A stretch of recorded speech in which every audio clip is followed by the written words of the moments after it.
Em setembro de 1941, começou o cerco a Leningrado. Rodeada por forças alemãs e finlandesas, a cidade ficou isolada por terra. Dentro, mais de 2 milhões de pessoas enfrentaram a fome, o frio e os bombardeamentos. As reservas se esgotaram. As comunicações se interromperam. As rações diminuíram a cada semana. Durante o primeiro inverno, as temperaturas alcançaram os 40 graus negativos. As estufas se apagaram. O pão, adulterado com restos de linho e algodão, mal alcançava 125 gramas diárias. Muitos morreram em suas casas, nas ruas ou nas filas de distribuição. Nas morgues já não restavam macas. As fontes de água se congelaram. A cidade ficou imóvel. A vida não parou, mas se transformou. Alguns resistiram, outros não. As vozes de quem esteve ali, seus diários, cartas, desenhos e relatos, permitem reconstruir com exatidão o vivido. O que se pode entender realmente do que viveram?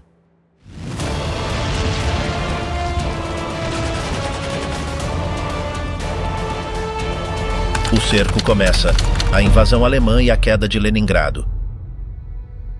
Na madrugada de 22 de junho de 1941, o operador de sinais Mikhail Nestad notou uma intensa atividade no telégrafo de Leningrado. Mensagens urgentes chegavam do quartel-general do Exército Vermelho, solicitando com insistência ao comandante militar do distrito. Por não se encontrar presente, foi contatado o chefe do Estado-Maior, que leu um telegrama que confirmava o iminente. As tropas alemãs haviam cruzado a fronteira, dando início à ofensiva conhecida como Operação Barbarossa. O marechal Timoshenko, comissário de defesa naquele momento, ordenou o desdobramento das tropas sem abrir fogo, reflexo da incerteza reinante. Pouco depois, ficou claro que não se tratava de um ataque fronteiriço, mas de uma operação militar de proporções enormes. Mais de 3 milhões de soldados alemães, juntamente com tanques e aviação, avançavam do Mar Negro até o Báltico. Adolf Hitler havia planejado a ofensiva desde 1940 e a justificou como uma cruzada contra o comunismo. A estratégia, batizada como Barbarossa, foi desenvolvida por Friedrich Paulus e contemplava uma guerra relâmpago que desmantelaria a União Soviética em semanas. Hitler não considerava o pacto de não agressão firmado com Stalin como algo duradouro e, para convencer o alto comando, alegou um iminente ataque soviético como desculpa para o assalto. Leningrado, símbolo revolucionário e estratégico, foi um dos principais objetivos. O grupo de exércitos norte, comandado por Ritter von Liebe, recebeu a missão de capturar a cidade. Entre suas forças figuravam os exércitos de Küchler e Busch, assim como divisões Panzer e a SS Totenkopf. Georg von Küchler, à frente do 18º Exército e firme defensor do regime nazista, executou com determinação as ordens de exterminar comissários políticos soviéticos, mediante a ordem Kommissarbefehl. Desde os primeiros dias de julho, as tropas alemãs avançaram velozmente para o norte. Enquanto Reinhardt e Manstein rompiam a linha Stalin, os Einsatzgruppen cometiam massacres em zonas ocupadas, como em Kaunas, com conhecimento do comando alemão. A Luftwaffe destruía colunas soviéticas em retirada e arrasava as rotas de abastecimento. A cargo da defesa de Leningrado foi designado Kliment Voroshilov, figura histórica do regime comunista, mas sem capacidade tática adequada. Em vez de estruturar uma defesa escalonada, optou por levantar uma única linha no rio Luga, mobilizando civis sem treinamento nem condições de segurança. Crianças, mulheres e idosos foram enviados para cavar trincheiras, enquanto as unidades do Exército Vermelho eram mobilizadas caoticamente, muitas vezes sem entrar em combate. A essa confusão se somavam erros logísticos e a inexistência de uma linha de comando coerente. Voroshilov, sem preparação moderna, apostou em criar batalhões de retaguarda e milícias populares, armadas com rifles de caça, explosivos improvisados e até espadas retiradas de museus. As necessidades básicas de artilharia e munição seguiam desatendidas. A isto se somou sua decisão de bloquear um comboio com alimentos enviado pelo Ministério do Comércio, temendo que aceitar a ajuda pudesse interpretar-se como sinal de fraqueza. As reservas foram redirecionadas e não chegaram ao destino. As falhas na condução militar eram visíveis.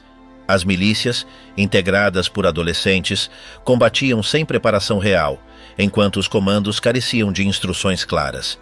As evacuações de civis se realizavam sem coordenação. Quem conseguia entrar na cidade não tinha acesso a cadernetas de racionamento, ficando fora do sistema de distribuição de alimentos. A situação piorava rapidamente. Em 8 de agosto, as forças alemãs atravessaram a linha do Luga e em 20 do mesmo mês tomaram Chudovo. 10 dias depois, Migá caiu cortando as últimas linhas ferroviárias para Leningrado. Em 8 de setembro, a ocupação de Shlisselburg selou o cerco. A cidade ficava completamente isolada por terra. Do norte, as forças finlandesas aliadas do eixo reforçavam o bloqueio. Nesse mesmo dia, um bombardeio aéreo arrasou os armazéns de víveres de Badaev, destruindo milhares de toneladas de reservas. As chamas foram visíveis de todos os cantos da cidade. As rações se reduziram ao mínimo e começou uma fome sem precedentes. A ofensiva aérea e terrestre se combinou com uma estratégia de extermínio por inanição. O alto comando nazista decidiu não ocupar Leningrado, mas deixá-la morrer lentamente. O suprimento de alimentos às zonas ocupadas foi suspenso e ordenou-se disparar contra todo civil que tentasse fugir. Enquanto isso, Stalin, consciente da gravidade da situação, substituiu Voroshilov por Georgy Zhukov em 11 de setembro. A mudança foi precedida por um relatório que apontava as deficiências táticas do comando anterior: uso ineficiente da artilharia, desdobramento caótico e dependência de milícias sem recursos. Voroshilov abandonou a cidade de avião naquela mesma noite. Apesar do desastre, não foi julgado nem castigado, devido à sua proximidade com Stalin. Não era a primeira vez que Voroshilov mostrava falhas desse tipo. Durante a Guerra de Inverno contra a Finlândia, iniciada em 1939, sua gestão já havia resultado ineficaz. Ignorou alertas logísticos e negou armamento moderno às tropas, rejeitando propostas de manobras estratégicas. Quando o fronte estagnou, foi substituído por Timoshenko, que conseguiu romper a resistência finlandesa e forçar um armistício. No entanto, Voroshilov organizou celebrações em Leningrado, premiando unidades que nem sequer participaram do combate. Após esse conflito, atribuiu os erros a relatórios errôneos, que ele mesmo havia ignorado. Seu papel durante os expurgos militares dos anos 30, onde apoiou a eliminação de comandos profissionais como o Marechal Tukhachevsky, havia contribuído para a deterioração da capacidade do Exército Vermelho. A falta de oficiais competentes em 1941 foi uma das causas da rápida desorganização ante o avanço alemão. A combinação de decisões erradas, negligência logística e expurgos internos desembocou em uma defesa fraca e improvisada em um momento-chave. As consequências foram imediatas. A cidade ficou isolada, sem reservas, sem evacuação adequada e com milhares de civis presos. O cerco de Leningrado começava sob as piores condições possíveis. Kniazev e os dias prévios: desordem, silêncio e espera. No domingo 22 de junho de 1941, a rotina em Leningrado foi abruptamente interrompida. Enquanto a população desfrutava de uma aprazível manhã estival, chegou a notícia que mudaria suas vidas. A Alemanha havia iniciado a invasão da União Soviética. A confirmação por rádio, naquele mesmo dia, foi um golpe inesperado. Georgy Kniazev, diretor do arquivo da Academia de Ciências, recordava ter estado lendo sobre achados arqueológicos em Samarcanda quando recebeu a notícia. De imediato, começou a registrar os acontecimentos em um diário pessoal. O ambiente na cidade manteve-se, em aparência, inalterado durante os primeiros dias. Muitos pensavam que a guerra não alcançaria Leningrado. Helena Scriabina preparava uma saída familiar a Peterhof, quando seu esposo, após ouvir os rumores, lhe pediu para ficar em casa. Joseph Finkelstein, engenheiro, observou a reação da multidão ao escutar a declaração oficial frente a um alto-falante público. Em 27 de junho, chamou-se a população para levantar fortificações. Homens e mulheres entre 16 e 50 anos foram organizados para cavar trincheiras ao redor da cidade. Os turnos se repartiram segundo a ocupação. Helena Koshina, trabalhadora de laboratório, mencionou a participação entusiasta de mulheres nos trabalhos defensivos. A chegada de Kliment Voroshilov, em 11 de julho, intensificou os trabalhos. se estenderam as jornadas a 12 horas sem pausas, sob condições extenuantes. Simultaneamente, a fisionomia urbana começou a modificar-se. Instalaram-se sacos de areia frente a edifícios emblemáticos, cobriram-se estátuas e colocaram-se cruzes de papel em janelas. Segundo Lydia Ginsburg, estas medidas davam à cidade uma sensação de segurança ante o iminente. As autoridades, no entanto, mantiveram sob controle a informação. Confiscaram-se rádios e só se permitia a emissão via alto-falantes. Quando Pskov caiu em 8 de julho, a imprensa o mencionou 4 dias depois. As omissões geraram rumores que circularam com rapidez. O ceticismo refletiu-se em frases como "ganhamos, mas eles seguem avançando". A censura desatou um clima de suspeita. Evitava-se anunciar paradas em bondes, e a polícia recebia constantes denúncias sobre supostos espiões. Kochina relatou incidentes de discriminação por vestimenta. A tensão também afetava os laços familiares. O debate sobre evacuar as crianças dividia muitas famílias. Os discursos oficiais não geraram confiança. A aparição de Zhdanov foi vista com indiferença. E a intervenção radial de Stalin em 3 de julho resultou insípida para muitos. A repressão seguia ativa. Pessoas eram detidas sem explicação. Nesse contexto, o governo formou um exército do povo composto por voluntários e trabalhadores. Finkelstein alistou-se cedo, embora em muitas fábricas se pressionasse os empregados para se alistarem. As unidades criadas careciam de treinamento e meios. Em meados de julho, com a chegada de forças alemãs ao Luga, algumas foram enviadas à frente e foram dizimadas. Enquanto isso, em 18 de julho estabeleceu-se o sistema de racionamento de alimentos. Também se retiraram mapas e iniciou-se a evacuação do Hermitage. A escassez de informação provocava incerteza. Ryabinkin, um adolescente, começou a levar um caderno onde anotava sua rotina. Sua mãe lhe advertiu que, em caso de desaparecer, sua tia se encarregaria. Nessa mesma semana começaram os voos de reconhecimento inimigos. Embora não houvesse bombardeios diretos, os alarmes eram constantes.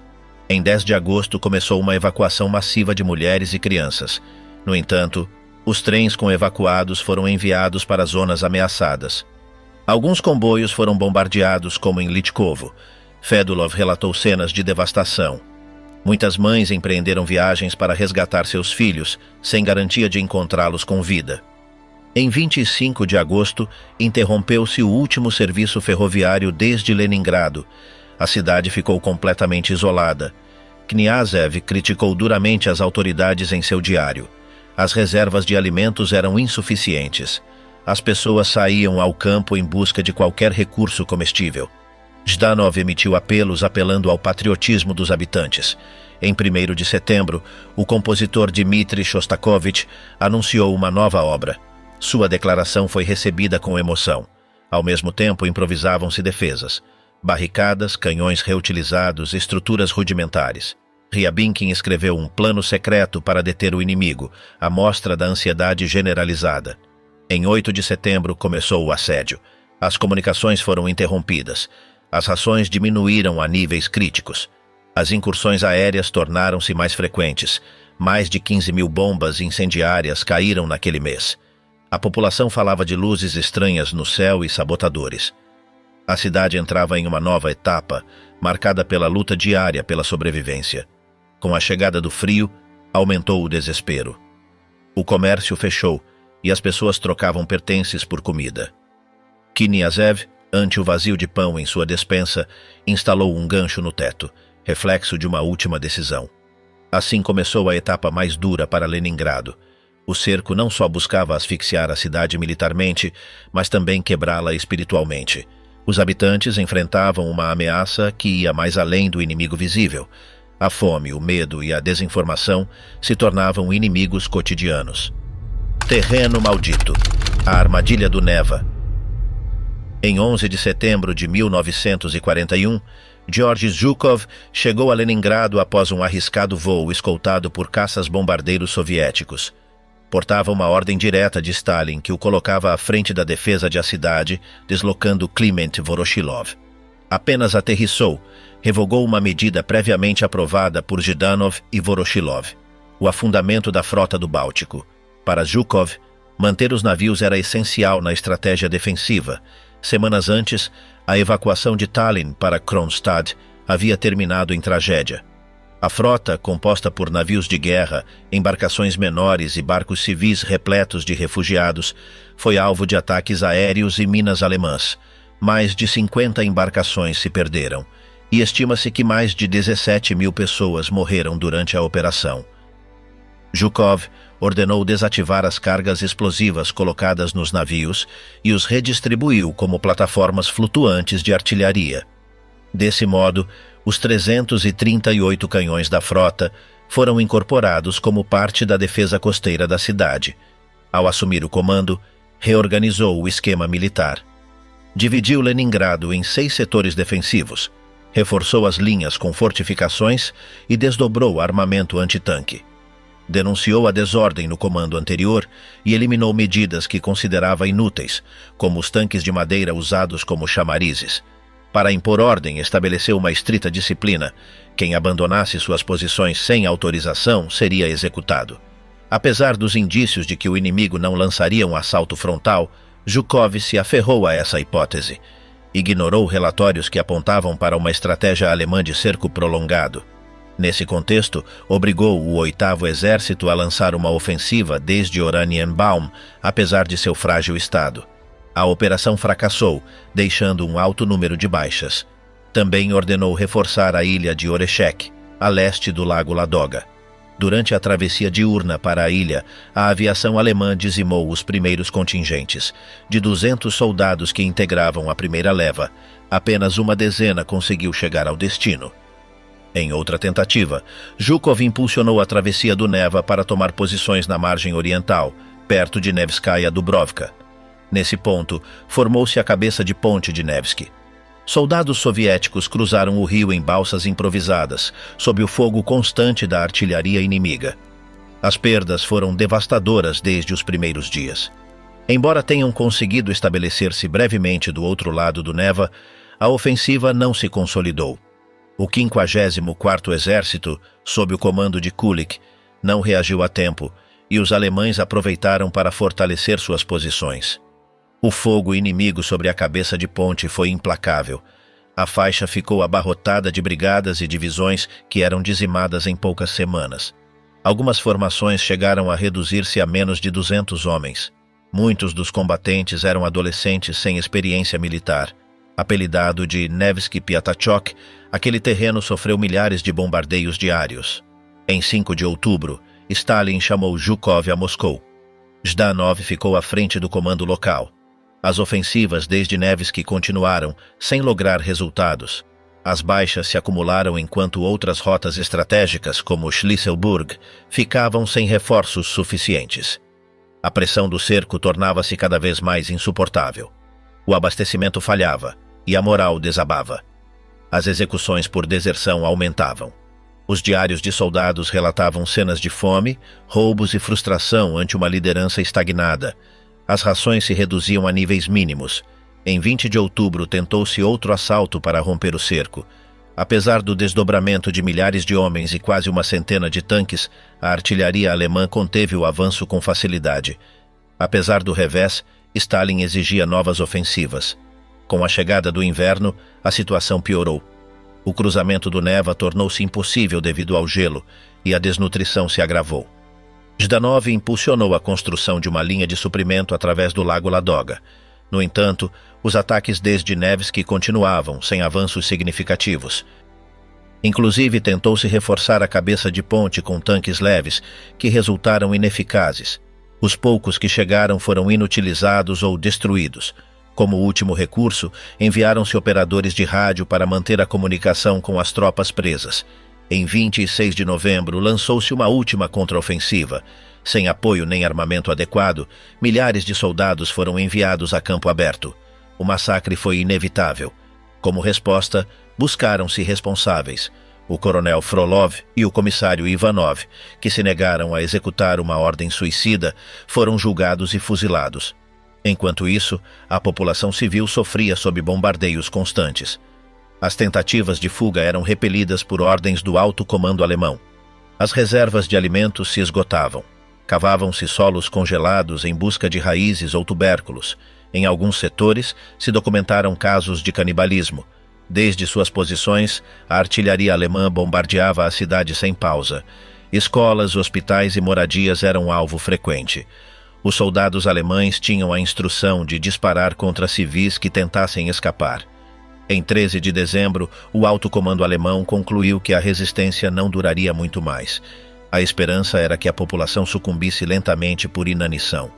A cabeça de Ponte de Nevsky converteu-se em símbolo do sacrifício soviético. Milhares de vidas se perderam em tentativas fúteis de romper o cerco. A pressão sobre a cidade não cedia. Aquele pedaço de terra, saturado de corpos e fogo, condensava o drama de Leningrado, uma luta feroz em horizonte imediato, onde cada tentativa por resistir custava centenas de vidas, e ainda assim não bastava para abrir um respiro. Leningrado congelada, a ração mínima.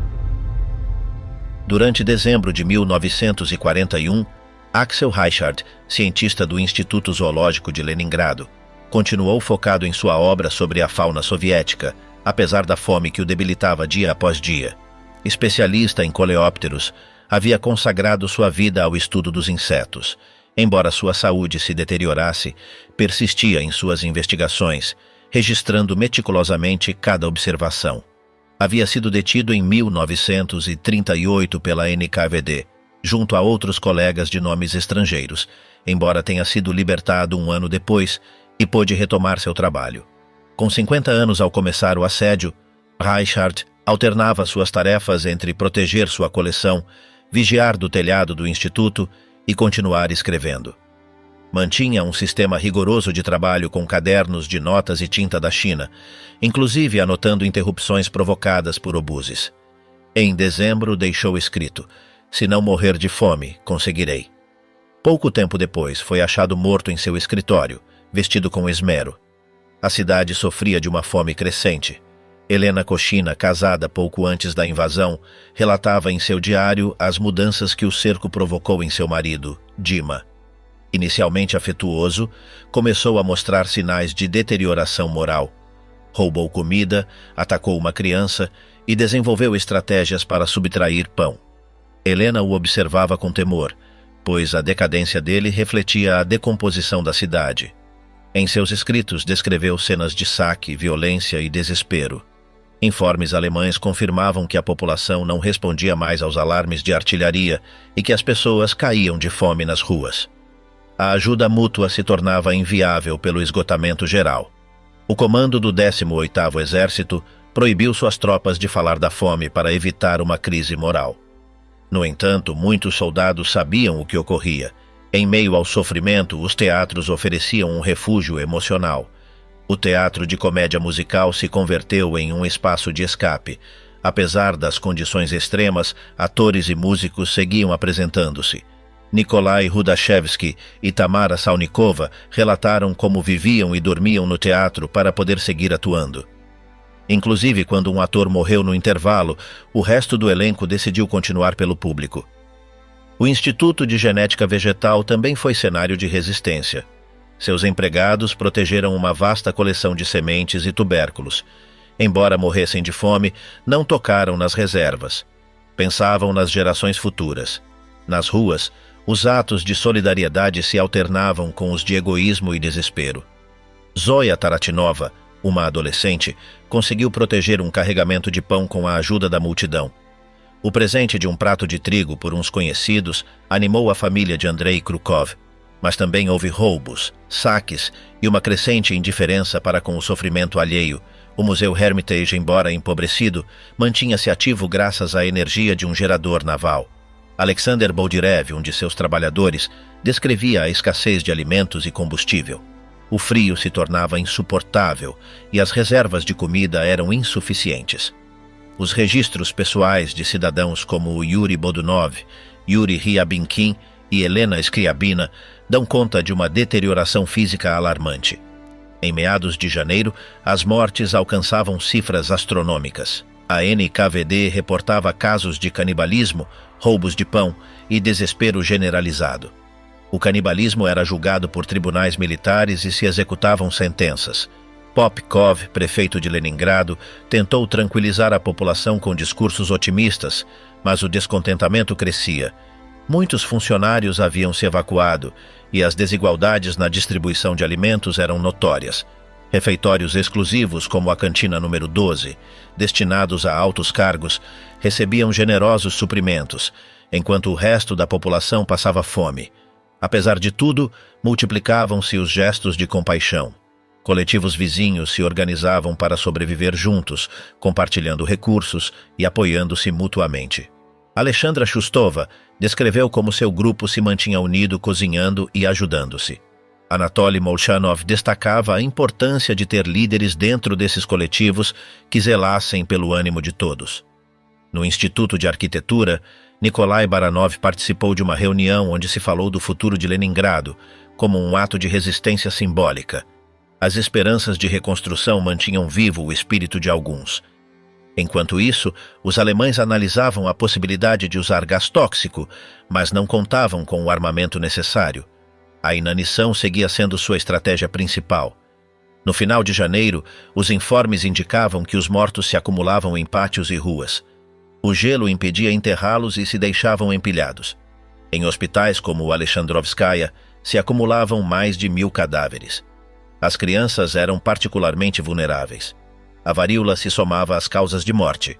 As autoridades aumentaram as rações, mas a distribuição era tão deficiente que o pão não chegava. A cidade atravessava seu pior momento. Em meio a esta tragédia, histórias de humanidade seguiam surgindo. Uma mulher compartilhou pão com um homem desmaiado. Crianças foram salvas por mães que sacrificavam o pouco que tinham. Coletivos vizinhos cuidavam de seus membros. Mas também houve quem desabasse moralmente. Um arquiteto expulsou sua esposa e sua filha para ficar com suas rações. Faina Viktorovna, uma parteira, aceitou comida em troca de praticar abortos, acumulou provisões e se negou a ajudar vizinhos famintos. No final de janeiro, a última estação de bombeamento deixou de funcionar. A população extraía água do rio formando correntes humanas. Embora as autoridades anunciassem novas rações, sabiam que não poderiam cumprir. A cidade havia entrado em sua fase mais crítica. Leningrado, embora à beira do colapso, ainda resistia. Janeiro Negro, o mês mais cruel do assédio. Em 28 de janeiro de 1942, sob o estrondo constante da artilharia alemã, Nikolai Gorshkov descreveu em seu diário a desesperada situação em Leningrado. A temperatura havia descido a 45 graus Celsius negativos, com um vento implacável do nordeste. Os bombardeios alemães provocavam incêndios constantes na cidade, agravados por fogões defeituosos mal instalados nos edifícios. Numerosos imóveis altos ardiam sem controle. O corpo de bombeiros era inoperante. A falta de água impossibilitava qualquer tentativa de extinção. Gorshkov relatou que, sem esperança de preservar seus lares, os vizinhos jogavam pertences das janelas com a esperança de resgatar algo. Vladimir Zant, um menino de 14 anos, ilustrava o assédio. Desenhou uma casa destruída por um obus, cidadãos extraindo água do rio Neva e um edifício em chamas na Avenida Ligovsky. Sob esta última imagem escreveu: "Ninguém pode fugir." Os incêndios se estendiam por dias. Dmitry Likachev recordava que os fogões improvisados causavam tragédias frequentes e os residentes, debilitados, mal podiam reagir. Em uma ocasião, uma bomba incendiária perfurou um edifício da Avenida Suvorovsky, desabando a escada e deflagrando o fogo. Presos, alguns optaram por se jogar pelas janelas. A promessa de incrementar a ração de pão tornou-se cruel. No dia previsto para sua implementação, as padarias fecharam por falta de água. Helena Kotina relatou como quem ainda podia caminhar formou uma corrente humana do Neva até uma padaria, passando baldes de água gelada. Apesar do esforço, mal se produziu pão. Vera Imber escreveu angustiada: "Não há água. Se as padarias fecharem, ainda que seja um só dia, o que acontecerá?" No dia 26, Imber confirmou a continuidade do desabastecimento. Kochina também anotou que o fornecimento de alimentos havia cessado completamente. Pessoas desmaiavam ou morriam nas filas. Ainda assim, persistia o impulso de ajudar. Ludmila Anopova descreveu como vizinhos desciam trenós e baldes ao Neva para carregar água. Entre cadáveres vestidos ou cobertos com mantas, os esforços eram em vão. Naquela noite, Helena Scriabina escreveu: nenhuma padaria cumpriu sua cota. Em 27 de janeiro, Alexander Boldirev expressou que sua única luta era por sobreviver. O rio Fontanka estava contaminado e não restavam cigarros. A crise revelava a parte mais escura das pessoas. Lídia Okapkina havia se mudado com seus filhos para a casa de uma conhecida. Pouco tempo depois, a anfitriã consumia suas rações imediatamente e terminou roubando a pouca comida que tinha. Finalmente, lhe confessou ter perdido suas cadernetas de racionamento. Okapkina regressou à sua moradia. Com seus filhos, queimavam móveis velhos e procuravam carvão. Vencida pela fome, ajoelhou-se para rezar, pedindo uma morte rápida e conjunta. No dia seguinte, um soldado do Exército Vermelho bateu à sua porta com um pacote enviado por seu esposo. Continha arroz, sêmola e biscoitos. Naquele dia continuaram os incêndios. O pão seguia sem chegar. Às 3 da madrugada já se formavam filas intermináveis. Muitos não compareciam às fábricas. Nos refeitórios a sopa se esgotava rapidamente. As ruas estavam desertas, salvo pelas aglomerações em frente às lojas. Sem eletricidade, os operários esperavam inutilmente sua retomada. Gorshkov assinalava que vários setores ardiam sem controle. Os rumores de ataques e canibalismo se multiplicavam. As autoridades paralisadas. Igor Chaiko anotava que a cidade havia chegado a um ponto de ruptura. As novas cadernetas de racionamento previstas para o final do mês não haviam sido distribuídas, o que resultou fatal para muitos. Vasily Vladimirov, de 17 anos, começou seu diário após a morte de seu irmão Boris. Descrevia uma cidade sem luz, sem aquecimento, sem água. Usavam cola e couro fervido como alimento. As janelas quebradas estavam tapadas com cartão. Ao sair, deparavam-se com corpos congelados. Estimava-se que morriam até 20.000 pessoas por dia. A dieta, carente de gordura, devastava a saúde. Boris, após receber um pedaço de pão de um médico, não conseguiu digeri-lo. A sopa era água com farinha. Em 27 de janeiro não houve pão. Em 28, sua mãe passou 19 horas na fila sem conseguir comida. Em 29, o termômetro marcou menos 41 graus Celsius. A sopa só continha cola e arroz. O chá, água com sal. Sem lenha, Vladimirov escreveu: vamos morrer de fome e frio.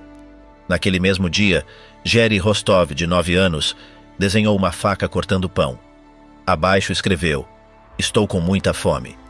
Vera Imber observou que todas as vedações haviam sido arrancadas para a lenha. Só restavam em pé bétulas e tilhas centenárias. Um relatório secreto da NKVD confirmava que o aumento na ração de pão não melhorava a situação. A falta de água, eletricidade e combustível minava a moral. A censura recolhia críticas cada vez mais severas. Uma carta interceptada dizia: Leningrado é agora um tanatório. As ruas são avenidas de mortos.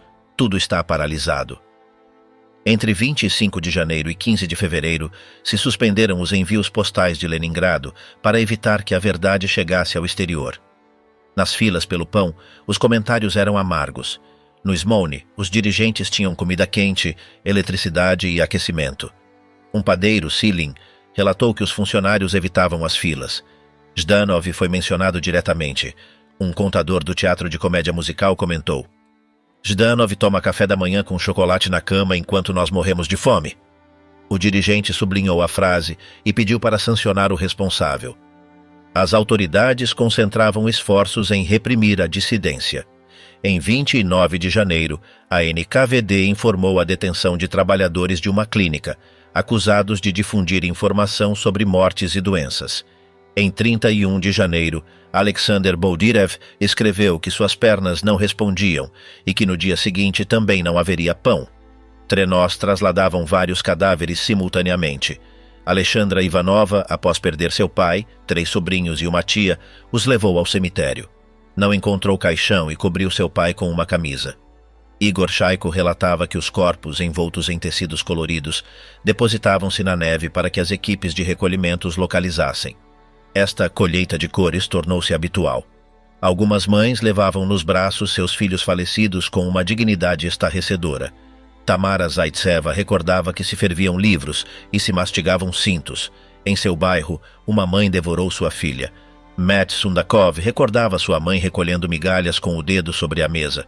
Sofia Buryakova visitava diariamente seu irmão, que se recuperava. Em 30 de janeiro, ele lhe pediu que não faltasse, mas seu filho, em permissão da frente de batalha, chegou inesperadamente e ela não foi. Ao voltar, soube que seu irmão havia morrido. Suspeitou que o assassinaram por suas cadernetas.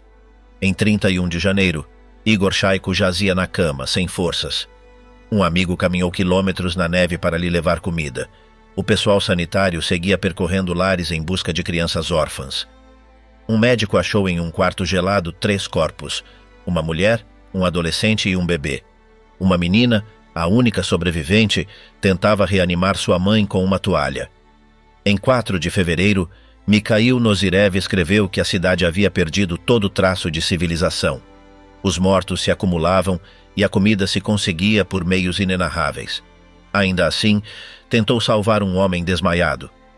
No hospital, foi testemunha do horror.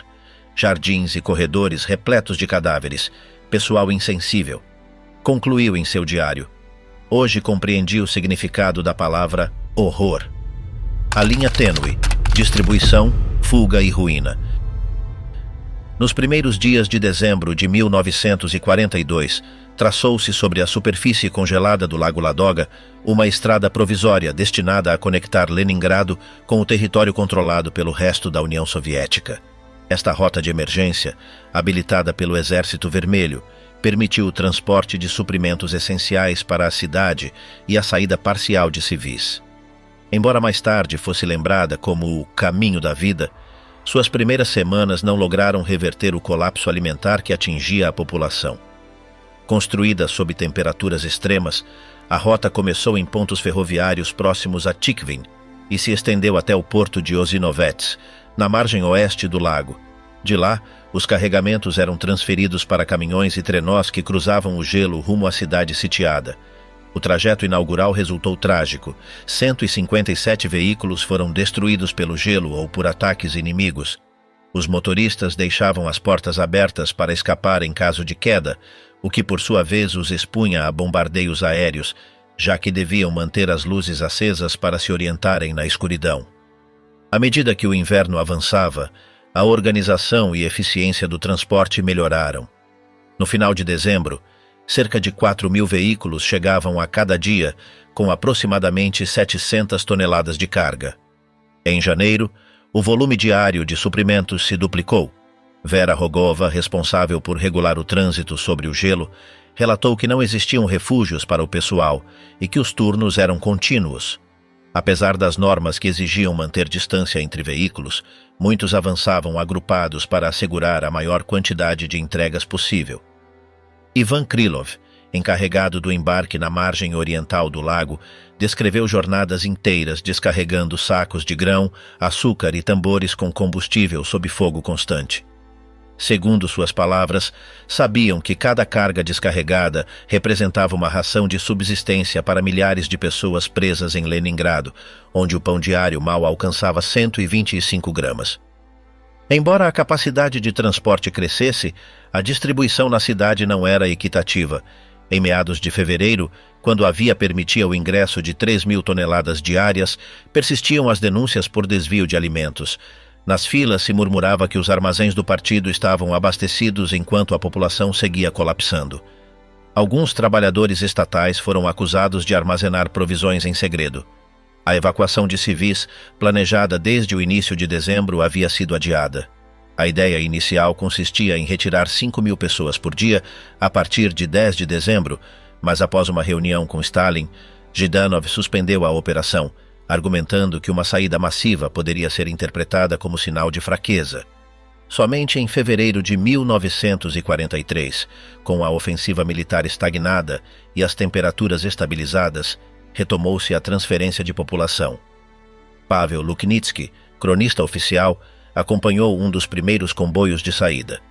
Diferentemente dos veículos que ingressavam com disciplina, os que partiam levavam passageiros desesperados, muitos deles sem autorização formal. Nos trechos mais afastados do controle militar, Alguns civis ofereciam víveres ou agasalhos em troca de um lugar nos caminhões. Outros tentavam avançar a pé, expondo-se a rachaduras ocultas ou a minas camufladas entre a neve, colocadas pela Luftwaffe. A diferença de condições entre os evacuados também gerou tensão. Enquanto alguns eram transportados em veículos aquecidos, a maioria viajava em caminhões abertos. Helena Scriabina relatou como, durante o trajeto, vários passageiros faleceram por hipotermia. Em um incidente, uma criança perdeu a consciência ao observar como outros comiam sem compartilhar alimento algum. Helena Koshina anotou ter escutado empregados do sistema logístico se gabarem das reservas disponíveis, alheios ao sofrimento que presenciavam. Nos pontos médicos do trajeto, voluntários como Olga Melnikova atendiam mulheres desnutridas e crianças que chegavam sem força para chorar. Muitos menores caíam do veículo ao menor sobressalto, e alguns eram achados já sem vida. Aos sobreviventes oferecia-se bebida quente, mantas e assistência básica.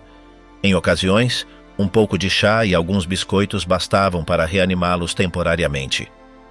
Os trens que saíam da margem oriental transportavam tanto vivos quanto mortos. Os sanitários batiam nos compartimentos para retirar cadáveres antes de reiniciar o trajeto.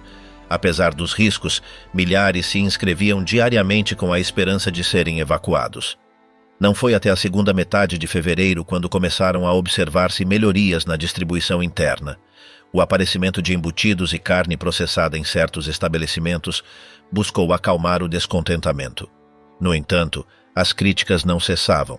Alguns membros do partido expressaram seu desacordo com a gestão.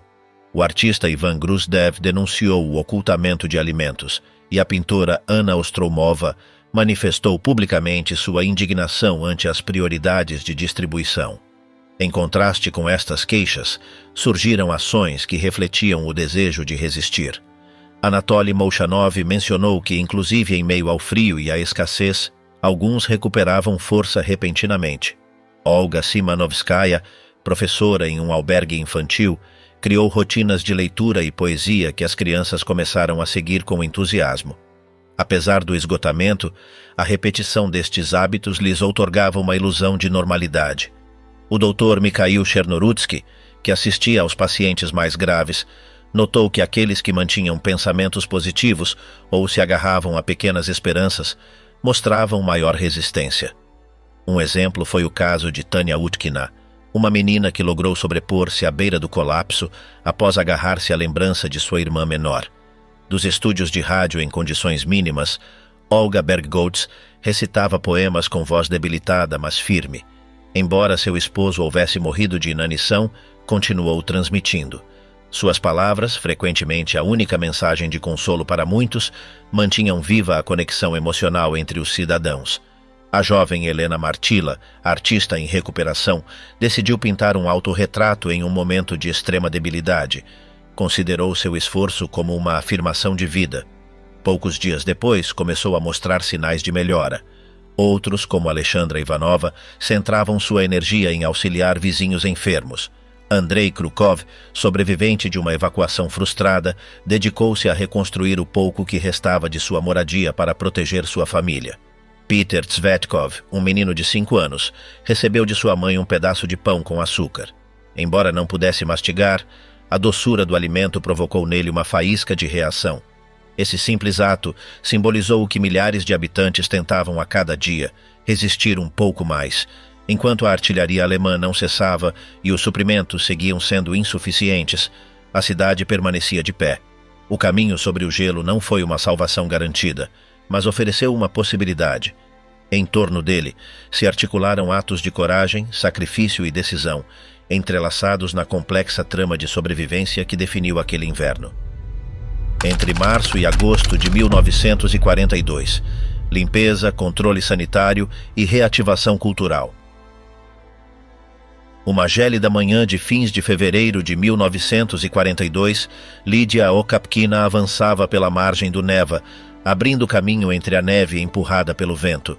O que antes fora uma cidade buliçosa, agora mostrava edifícios semidestruídos, com janelas quebradas e buracos negros como cavidades vazias. Alguns imóveis, apesar de estarem parcialmente desabados, seguiam habitados. Em um deles, Um incêndio levava 3 dias ativo, supostamente causado por um fogão improvisado. Ao seu redor amontoavam-se móveis e objetos pessoais resgatados do fogo. A Nevsky Prospect, a artéria principal de Leningrado, aparecia coberta de neve, sem quase transeuntes nem transporte. As construções estavam danificadas e tapeadas, enquanto trolebos e bondes jaziam inertes sob uma camada branca.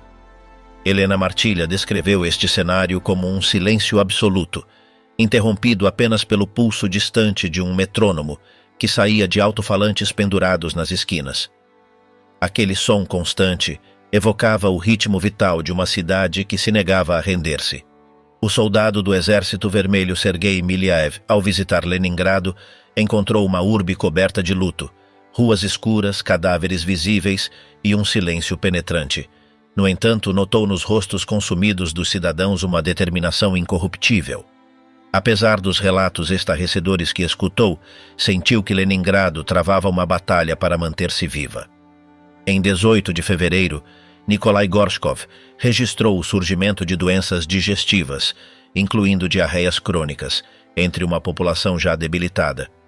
Reportavam-se casos de tifo, exacerbados pela falta de higiene e sabão, cuja distribuição havia sido suspensa naquele mês. Decretou-se quarentena ante o risco de propagação. Pouco depois, apareceu uma epidemia de disenteria. Nadia Makarova, em uma carta angustiada, contou a perda de sua mãe e 2 de seus filhos em poucos dias. Descrevia os estragos de uma doença provocada pela combinação de má nutrição extrema e contaminação da água, agravada após o colapso do sistema de esgoto. Anna Ostromova estimava entre 20.000 e 25.000 os falecimentos diários. Olga Freidenberg resumia como uma onda de morte incontrolável. Slavik, um jovem, escrevia à sua tia relatando como agora as bombas e a fome somavam-se às infecções. O pai de Dmitry Likachev morreu em 2 de março. Ao trasladar seu corpo, foi testemunha de caminhões repletos de cadáveres congelados, alguns de pé, como se tivessem ficado petrificados em plena ação. As fossas comuns se multiplicavam, cavadas por escavadeiras.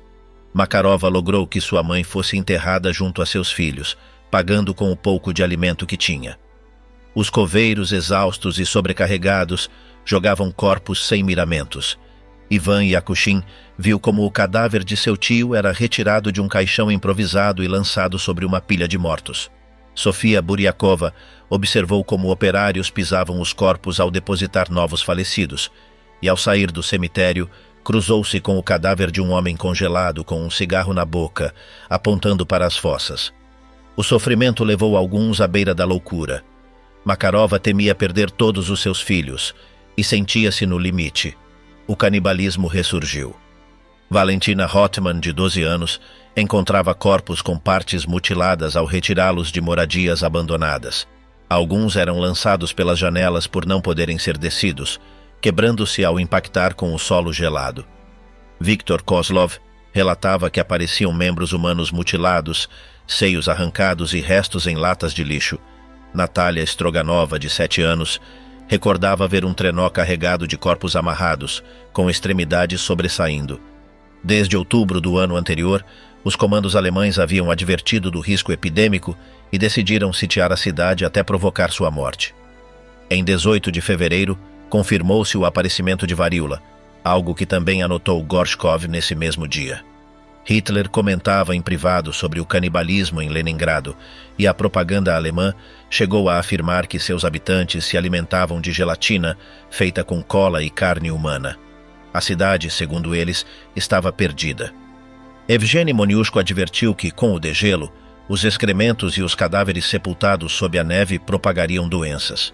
Vera Imber escreveu sobre o medo ante o avanço do tifo e a possibilidade de que a cidade inteira sucumbisse.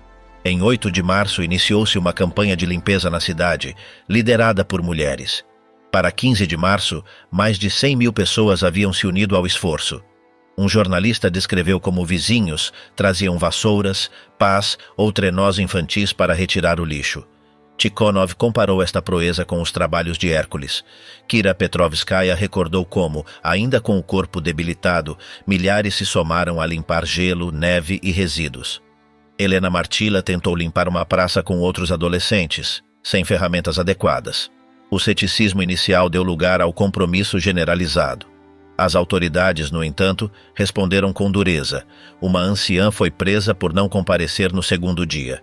A ira contra os funcionários cresceu. Lydia Tagger, diretora de uma academia de balé, vestia roupas de luxo conseguidas mediante o escambo de alimentos. Com a ameaça de retirar cadernetas de racionamento, obrigava suas alunas famintas a trabalhar na limpeza. Em 26 de março, um comunicado oficial indicou que menos da metade dos imóveis havia sido desimpedida. Dmitry Likachev constatou que os habitantes estavam tão exaustos que mal podiam levantar uma pá. Ao visitar o Smolny, percebeu o contraste. Funcionários bem alimentados em um ambiente que cheirava a comida quente. Apesar de tudo, o ambiente começava a mudar. Declaramos guerra ao lixo, disse Martila. A biblioteca pública permaneceu aberta. Seus empregados, armados com pedaços de madeira acesos, buscavam livros entre pilhas. Os leitores pediam obras sobre temas variados, desde doenças até literatura clássica. Martila ilustrou os rostos de quem seguia lendo e dedicou sua obra aos bibliotecários. O Museu Hermitage também participou da limpeza. Seu chefe de guarda, Pavel Gubchevsky, organizou equipes de mulheres idosas que, apesar de sua idade, retiraram escombros e vigiaram as salas do museu. Ao vê-las trabalhar, outros se uniram. Em 27 de março, Imber escreveu sobre a imensidão da tarefa. Montes de lixo, blocos de gelo e águas congeladas cobriam a cidade. No entanto, percebia-se um novo ânimo coletivo. Fima Ozerkin, de 11 anos, contava com orgulho que havia limpado um monte de neve junto a um amigo. Vera Imber se comovia ao ver a calçada desimpedida nos cais. Uma mulher faminta contemplava o asfalto que acabava de deixar a descoberto e, após uma pausa, retomava sua tarefa. A transformação se estendeu também ao âmbito sanitário. Campanhas de vacinação, distribuição de vitamina C obtida de pinheiros e, em 15 de abril, o retorno dos bondes. No hospital onde trabalhava Vera Pavlova, os pacientes, ao ouvir o sino de um bonde, levantaram-se com esforço, celebrando o sinal de vida. Para muitos, aquele som marcou o começo de uma nova etapa. Naquele mesmo dia, Vladimir Zandt deixou de incluir uma corda em seus desenhos da cidade. Agora mostrava bondes em marcha e escreveu: "A cidade está revivendo." Um prisioneiro alemão confessou que perdeu a fé em Hitler quando escutou o bonde circular em 15 de abril. Mas os soldados da frente ainda enfrentavam condições extremas. Na cabeceira do Neva, uma reduzida unidade resistia desde o inverno, isolada e sem comunicação. Alexander Sokolov foi eleito para cruzar o rio e pedir reforços. Embora o tenha conseguido, recebeu a ordem de resistir até maio. Em 27 de abril foram desalojados pelo inimigo. No campo de Marte semearam-se batatas e couves. A população recolhia ervas silvestres. Igor Shaiko descrevia crianças compartilhando tufos pelas cercas. A cidade despertava de um pesadelo invernal. Verônica Nikandorova saiu com seu irmão para buscar comida entre campos minados. Recolheram cenouras e repolhos, que levaram para casa para preparar uma sopa. Alexander Fadiv encontrou crianças que não falavam nem brincavam. Em uma creche, viu uma menina guardar parte de seu pão para lembrar de sua mãe. Tânia Savicheva, em seu diário, anotou a morte de todos os seus familiares. Ao final escreveu: "Só resta Tânia." Helena Martila a conheceu. Tânia agarrava-se a uma planta murcha que lhe recordava sua família. Balançava junto a ela, presa em um transe. Nina Zakariina, professora, começou a notar uma atmosfera distinta. Em 6 de maio cozinhou dentes de leão e em 10 celebrava a regularidade dos bondes. Likachev plantou rabanetes em uma mesa virada para baixo junto à janela. Embora os bombardeios continuassem, a vida retomava seu curso. Zakariina evacuou crianças pelo lago Ladoga, mas viu como uma explosão alcançava o barco. Gorros flutuavam até a margem. Em 29 de maio, entre obuses, a primavera persistia. No dia seguinte, mulheres se sentavam em bancos ou abriam as janelas. Algumas se maquiavam. Imber viu florescer limoeiros no jardim botânico. O fedor persistente era atenuado por sua fragrância. Em junho, Igor Shaiko encontrou esperança na natureza. Recolhia ervas e flores, sentindo-se nutrido pela terra. Alexandra Amosova também sentiu o impulso de beijar o solo que lhes dava sustento. A cultura se transformou em um salva-vidas. As pessoas trocavam sua comida por ingressos para concertos. Galina Vishnevskaya cantava na ópera e descrevia o público com casacos e o alento visível na sala fria. Igor Shaiko desfrutava de concertos. Babinskaya celebrava a reabertura de cinemas e jardins musicais. Pavel Gubchevsky, antes indiferente, valorizava agora o esforço por trás de cada função. Em julho, Peter Kotelnikov visitou uma exposição de pintura. Maravilhou-se de que, ainda sitiados, organizassem mostras artísticas. Maria Yudina destacou o vínculo entre artista e público como um antídoto contra o horror. Alexandra Ivanova, após perder sua família, liderou um coro de 40 vozes para os soldados. Lydia Tager, em contraste, organizou um concerto para a elite, obrigando dançarinos doentes a atuar. Em um hospital, Aloshka Ivanova, de 9 anos, dançou A Morte do Cisne para feridos. Sem música, cantarolou a melodia enquanto se cambaleava. Com esforço, terminou sua atuação e desmaiou entre aplausos. Em março, Carlo Eliasberg decidiu interpretar a 7ª Sinfonia de Shostakovich na cidade sitiada. Com músicos famintos, iniciou ensaios. Foram necessários reforços, inclusive da frente de batalha. Com disciplina e tenacidade, reuniu uma orquestra capaz de ensaiar na Filarmônica. Em 9 de agosto, apresentou-se ante um público de soldados e civis. A sinfonia soou também pelo rádio. Os ouvintes, nas trincheiras e em casa, emocionaram-se. A sala levantou-se para aplaudir. Eliasberg, emocionado, recebeu um ramo de uma menina. A cidade, mais uma vez, resistia através da música. Da defesa ao avanço, Govorov e a abertura do corredor de Ladoga. No começo de abril de 1942, a frente de Leningrado recebeu como novo comandante o tenente-general Leonid Govorov. Sua escolha chamou a atenção, pois não se destacava por gestos grandiloquentes nem por uma presença intimidante. De caráter reservado e ademanes escassos, costumava lançar a palavra preguiçoso, quase como um tique, um costume herdado de seus dias no exército czarista. Embora pudesse parecer distante, demonstrava uma preocupação constante por suas tropas. Com 45 anos e uma destacada trajetória em artilharia, Govorov havia participado da Guerra Civil Russa, primeiro no lado branco e depois no vermelho, ganhando a Ordem da Bandeira Vermelha por sua defesa na Crimeia. Sua experiência se consolidou na Guerra de Inverno contra a Finlândia, onde liderou os bombardeios que romperam a linha Mannerheim, e mais tarde na defesa de Moscou. Apesar de seu perfil técnico, não se filiou ao Partido Comunista até meados de 1942. Sua chegada coincidiu com uma situação desesperadora. As forças soviéticas em Leningrado sofriam fome, doenças e uma moral muito baixa. Enquanto isso, o inimigo se fortalecia. O Grupo Norte de Exércitos, agora sob o comando do general Georg Küchler, preparava uma grande ofensiva aérea. Em 5 de abril, aniversário da vitória de Alexander Nevsky, a Luftwaffe lançou um ataque massivo chamado Operação Ataque de Gelo. Haviam sido realizados ensaios meticulosos para identificar os navios soviéticos presos no gelo e suas posições exatas. Apesar dos esforços de Govorov para reforçar as defesas, a ofensiva causou severos danos à frota do Báltico. Quase ao mesmo tempo, uma ofensiva soviética em Lyuban fracassou, deixando exposto o 2º Exército de Choque, que foi cercado e aniquilado. Após a captura de seu comandante, Andrei Vlasov, Hitler ascendeu Küchler ao posto de marechal de campo. Em decorrência desse desastre, Govorov concluiu que o alto número de baixas soviéticas se devia a ataques mal coordenados e sem apoio suficiente de artilharia. Em resposta, incrementou as reservas de munição, melhorou os pontos de observação e triplicou a dotação de obuses por bateria. Também se opôs firmemente a reiniciar ofensivas como a da cabeça de ponte de Nevsky, que considerava um sacrifício desnecessário. Em 9 de agosto, antes do concerto da 7ª Sinfonia de Shostakovich na Filarmônica, Govorov ordenou um intenso bombardeio para neutralizar a artilharia alemã e evitar interrupções.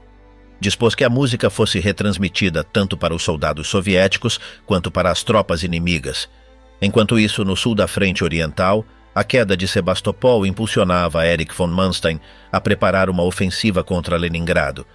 Seu plano consistia em penetrar pelo sul, cercar a cidade e isolá-la completamente. O ataque foi planejado para agosto. Ante este risco, o alto comando soviético aprovou uma estratégia alternativa: lançar uma ofensiva a leste do Lago Ladoga para romper o cerco. Govorov atacaria desde o Neva, enquanto outra frente o faria desde o leste. Em 27 de agosto, enquanto Manstein analisava a cidade desde o sul, a artilharia soviética abriu fogo e deu início à operação. Os ataques soviéticos de ambos os lados do corredor ganharam terreno, reduzindo a distância entre suas forças a menos de 7 quilômetros. Alarmado, Hitler ordenou a Manstein assumir o controle total do setor e cancelou a ofensiva sobre Leningrado. Em setembro, os confrontos continuaram em terrenos pantanosos. Embora a Wehrmacht resistisse, a ameaça direta sobre a cidade havia se dissipado. Govorov consolidou seu enfoque baseado em artilharia de alta precisão para debilitar o inimigo. Um dos avanços mais notáveis foi o uso de isca. Baterias soviéticas disparavam com o objetivo de provocar fogo inimigo e localizar suas posições. Uma dessas operações, liderada pelo tenente Amelishev nos altos de Pulkovo, permitiu descobrir 16 baterias alemãs. Em paralelo, a Batalha de Stalingrado concentrava a atenção nacional. Em 19 de novembro, o contra-ataque soviético cercou o 6º Exército Alemão. A notícia foi recebida com entusiasmo em Leningrado, revitalizando o ânimo da população. A transferência de Manstein para o sul para socorrer Stalingrado aliviou a pressão sobre Leningrado. O fornecimento energético melhorou graças a um oleoduto estendido sob o Lago Ladoga. Em dezembro, os cidadãos recordavam o horror do ano anterior com uma renovada esperança. No teatro de comédia musical representou-se a obra O Largo, Largo Mar. Apesar de um ataque durante a função, atores e público decidiram continuar, em um gesto simbólico de resistência. No começo de janeiro de 1943, Govorov tinha pronto o plano para romper o cerco, a Operação Centelha. Treinou-se as tropas em um campo especial que recriava o terreno inimigo. A artilharia foi afinada em campos de tiro específicos. Em 12 de janeiro, a ofensiva começou com um bombardeio massivo, seguido pela travessia do Neva por tropas soviéticas. Enviaram-se tanques sobre trilhos de madeira reforçada e estabeleceram-se 2 cabeças de ponte. Embora os alemães resistissem desde os altos de Siniavino, os soviéticos lograram avançar. Georgy Zhukov, já marechal, tentou pressionar os comandos para atacar de frente as colinas. O general Simoniak se negou a executar ordens que considerava suicidas e foi respaldado por Govorov, que optou por flanquear as posições inimigas. Em 15 de janeiro, brigadas de esquiadores atacaram Schlisselburg desde o leste. Os combates se intensificaram na colônia operária número 5. Finalmente, em 18 de janeiro, as forças soviéticas lograram a ligação entre ambas as frentes. Naquela noite, o rádio anunciou o fim do cerco. Leningrado celebrou nas ruas. Poemas, discursos e música encheram a cidade. Haviam passado 17 meses, mas a ruptura do bloqueio marcou um ponto de inflexão. No entanto, a batalha por Leningrado ainda não havia terminado. A brecha aberta não significava a libertação definitiva, mas pela primeira vez, a cidade respirava.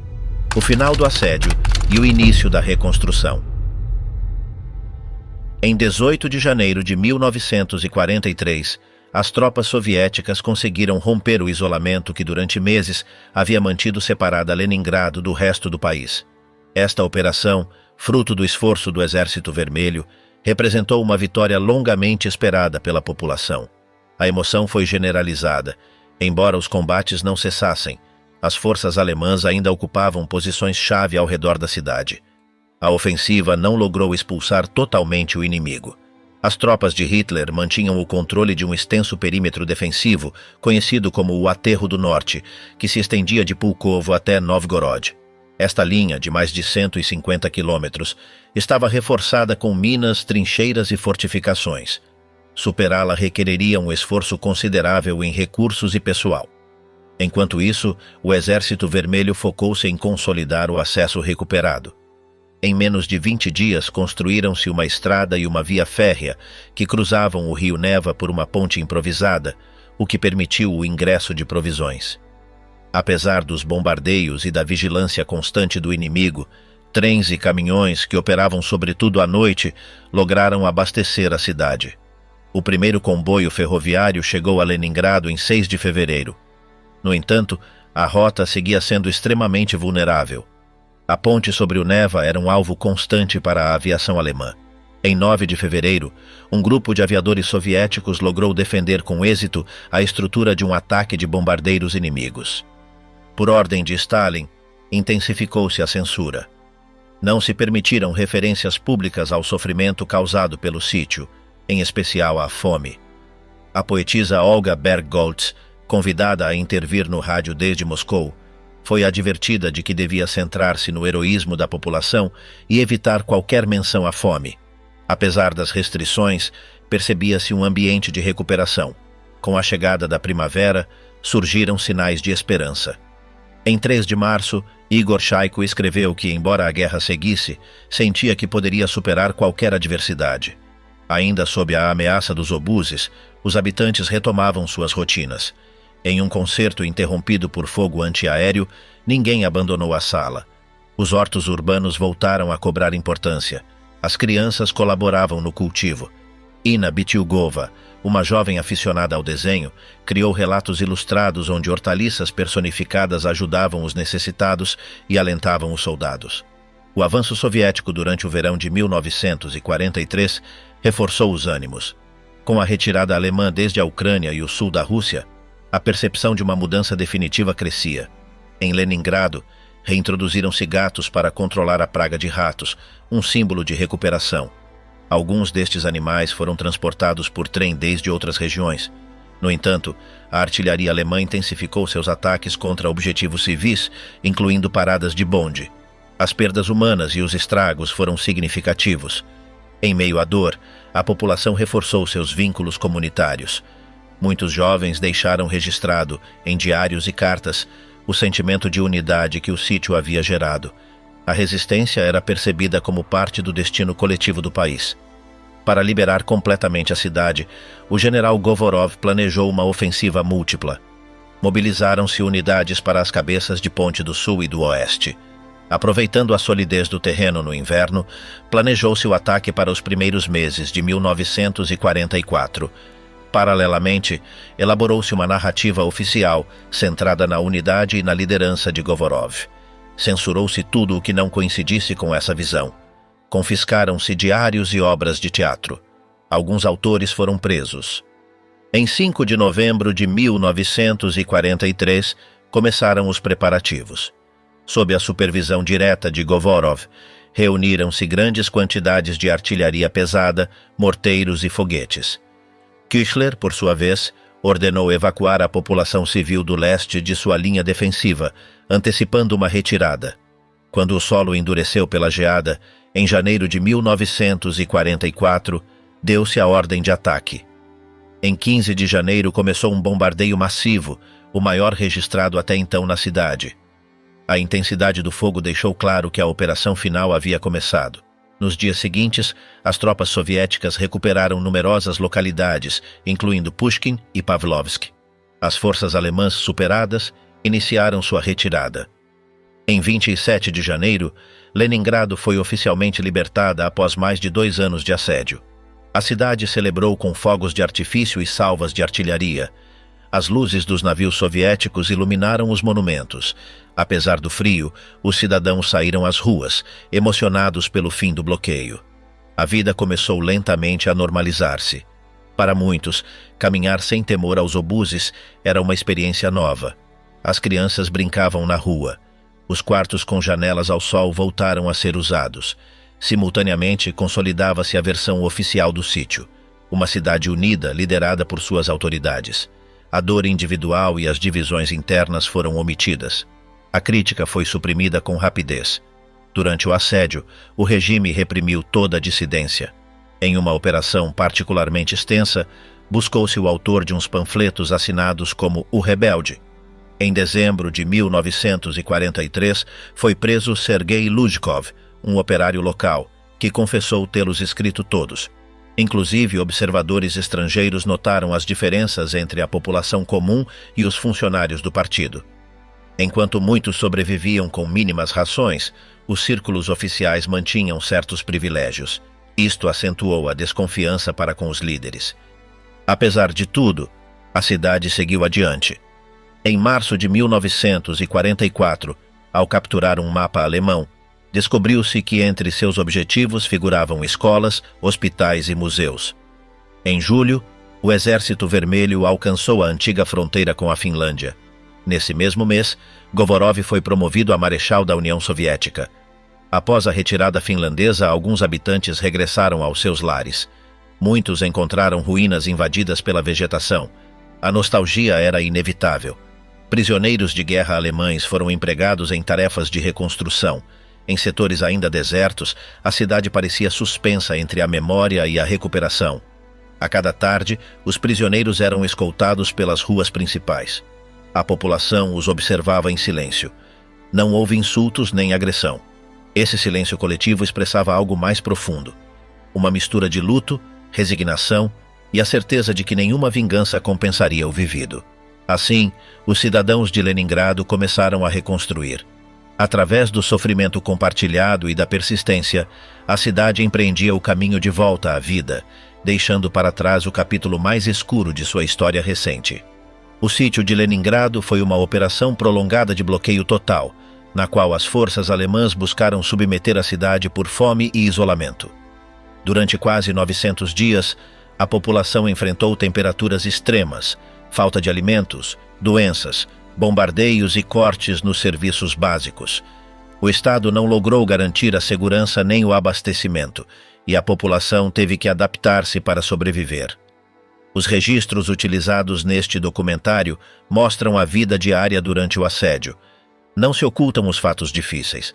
Houve desespero, roubos, violência e morte por inanição. Também houve gestos de apoio entre vizinhos, trabalho coletivo e ações de organização para manter certas funções básicas nos bairros, como distribuição de comida, limpeza de ruas e cuidado de crianças. A resistência da cidade não foi resultado de uma estratégia centralizada, mas do esforço de milhares de pessoas que seguiram fazendo o possível para manter-se com vida. A recuperação não foi imediata. Muitas zonas ficaram em ruínas e grande parte da população estava afetada física e mentalmente. Após a libertação, começou um processo de reconstrução marcado pelo silêncio sobre o vivido, a censura e a difusão de uma versão oficial que deixava de fora muitas experiências. Este documentário buscou mostrar os fatos desde distintos pontos de vista, a partir de testemunhos e documentos da época, sem omitir os efeitos reais do assédio sobre as pessoas que o viveram.